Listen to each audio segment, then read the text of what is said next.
ആകെ തെളിവായി കിട്ടിയത് വെറും 3 കഷ്ണം എല്ലുകൾ. ആ 3 കഷ്ണം എല്ലിൽ നിന്നും ഒരു കൊലപാതകത്തിന്റെ ചുരുളഴിഞ്ഞ കഥ. അതെ, ഒരു കഥ പറയാം.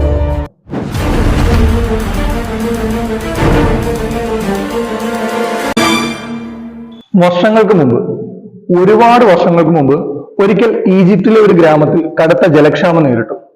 അങ്ങനെ അവിടുത്തെ നാട്ടുകാരെല്ലാരും ചേർന്ന് അവിടെ കാലങ്ങളായി പൂട്ടിക്കിടന്ന ഉപയോഗശൂന്യമായ ഒരു കിണർ വൃത്തിയാക്കി ഉപയോഗിക്കാമെന്ന തീരുമാനമെടുത്തു. കിണർ വൃത്തിയാക്കുന്ന വേളയിൽ നാട്ടുകാർക്ക് കിണറ്റിനുള്ളിൽ നിന്ന് 3 എല്ലും കഷ്ണങ്ങൾ കിട്ടി. സ്വാഭാവികമായും നാട്ടുകാർ ഭയന്നു.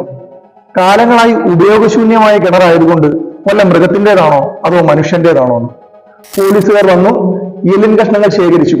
വിദഗ്ധ പരിശോധനയ്ക്കായി ഫോറൻസിക്കിന് അയച്ചു. സംശയ നിവാരണത്തിനായി പോലീസുകാർ ആ 3 എല്ലിൻ കഷ്ണങ്ങൾ എത്തിച്ചതോ അക്കാലത്ത് ഈജിപ്തിലെ മെഡിക്കോ ലീഗോ എക്സ്പേർട്ട് ആയിരുന്ന സർ സിഡ്നി സ്മിത്തിന്റെ അടുക്കലായിരുന്നു. എല്ലുകൾ സൂക്ഷ്മമായി പരിശോധിച്ച ശേഷം സർ സിഡ്നി സ്മിത്ത് പോലീസുകാരോടായി പറഞ്ഞു, ഇതൊരു പെൺകുട്ടിയുടെ അസ്ഥിയാണ്. അവൾക്ക് 22 അല്ലെങ്കിൽ 24 വയസ്സിനകത്തായിരിക്കണം പ്രായം. ഇവൾ ഒരു തവണയെങ്കിലും പ്രസവിച്ചിരിക്കണം. ഇവളുടെ ഒരു കാലിന് മുടന്തുണ്ട്.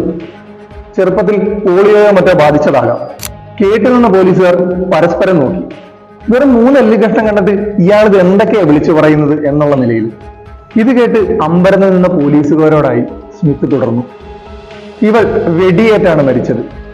വെടിവെക്കാൻ ഉപയോഗിച്ച തോക്ക് ഈയഗുണ്ടുകൾ നിറയ്ക്കുന്ന ഒരു നാടൻ തോക്കായിരിക്കാം. വെടികൊള്ളുമ്പോൾ ഇവൾ നിൽക്കുകയായിരുന്നു. വെടിവെച്ചയാൾ ഒരുപക്ഷെ ഇടതു മാറി ഇവളിൽ നിന്ന് 3 മീറ്റർ ബാക്കിൽ ഇരിക്കുകയായിരുന്നിരിക്കാം. വെടികൊണ്ട ഉടനെ ഇവൾ മരിച്ചില്ല. വയറ്റിൽ പഴുപ്പ് ബാധിച്ച് ഏകദേശം ഒരാഴ്ചയോളം കഴിഞ്ഞാണ് മരണം സംഭവിച്ചത്. സ്മിത്തിന്റെ ഈ വിവരണം കേട്ട പോലീസുകാർ പരസ്പരം ചിന്തിച്ചു, ഇയാൾക്കെന്താ തലയ്ക്ക് വല്ല അസുഖമുണ്ടോ? എങ്കിലും പറഞ്ഞത് വളരെ പ്രശസ്തനായ ഒരു പോലീസ് സർജൻ അല്ലേ. അദ്ദേഹം പറഞ്ഞ അടയാളങ്ങൾ വെച്ച് ആ പരിസരത്ത് കാലിന് മുടന്തുള്ള ഈ പ്രായത്തിലുള്ള ഏതെങ്കിലും ഒരു പെൺകുട്ടി മിസ്സിംഗ് ആണോ എന്ന് അന്വേഷിച്ചേക്കാം.